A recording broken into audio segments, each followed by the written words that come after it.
अस्सलाम वालेकुम। मैं वीडियो बनाने के लिए जापान के लोगों के बारे में मालूमात हासिल कर रहा था कि मैंने चंद ऐसे पॉइंट्स पढ़े जो आप सुनेंगे तो आप हैरान रह जाएंगे। अगर आप पाकिस्तानी हैं तो आप शदीद हैरान रह जाएंगे। वो पॉइंट ही ऐसे हैं, जब मैंने पढ़ा तो मैं तो बहुत हैरान हुआ। नंबर 1, जापान के लोग झूठ नहीं बोलते, चाहे वो आम बोल चाल हो या कारोबार हो, वो झूठ बिल्कुल नहीं बोलते।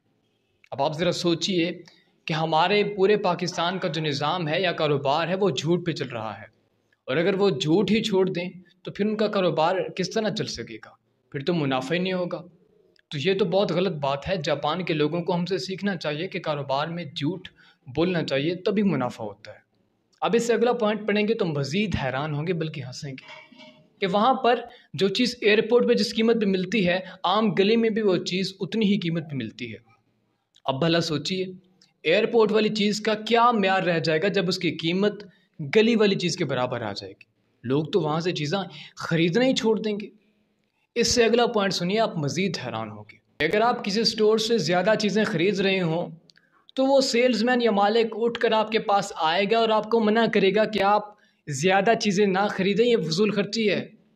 और ये भी बताएगा कि अगले महीने सेल लगने वाली है, आप थोड़ी सी चीज़ें ख़रीद लें और फिर सेल से फ़ायदा उठाकर मज़ीद चीज़ें ख़रीद लीजिएगा। आप ख़ुद बताएं कि कोई दुकानदार ऐसा चाहेगा कि मेरी चीज़ें कम सेल हों, या उसको बताएगा कि तुमको ये चीज़ें अगले महीने कम कीमत पर मिलेंगी।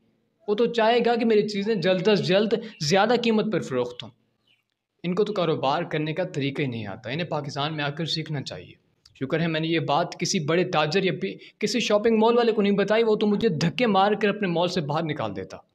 जावेद चौधरी साहब अपने एक आर्टिकल में लिखते हैं कि मैं एक मरतबा जापान में एक मशहूर ब्रांड के जूते लेने गया, तो जब मैं वहाँ पहुँचा तो वहाँ सेल्स गर्ल ने जब मेरे ओरिजिनल जूते देखे तो मुझसे कहने लगी कि आपके पहले से ही जूते बिल्कुल ठीक हैं, आपको नए जूतों की बिल्कुल भी ज़रूरत नहीं है।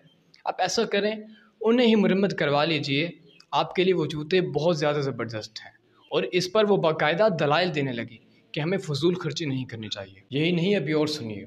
जापान में अगर आप खाना खाने के लिए किसी रेस्टोरेंट पे जाते हैं तो अगर आप ज़्यादा ऑर्डर देंगे तो वो ऑर्डर टेकर आपसे ये कहेगा कि आप ज़्यादा ऑर्डर दे रहे हैं, खुदारा ऐसा मत कीजिए, आप खा लेंगे, खाना पीछे से ज़ाया हो जाएगा, इसलिए आप कम ऑर्डर कीजिए और कम खाना, जितना आप खा सकते हैं उतना ही खाइए। अब खुदा के वास्ते बताइए कि इस तरह कौन सा कारोबार चलता है? वो ज़ाया खाने से आपका क्या ताल्लुक़, वो जाने और उसके पैसे जाने। वो ज़्यादा अमीर ज़्यादा है तो आकर खाए खाना, ख़ुद ले जाए, यहाँ पर फेंक दे, हमें क्या परवाह? हमें तो परवाह है अपने नफ़े से।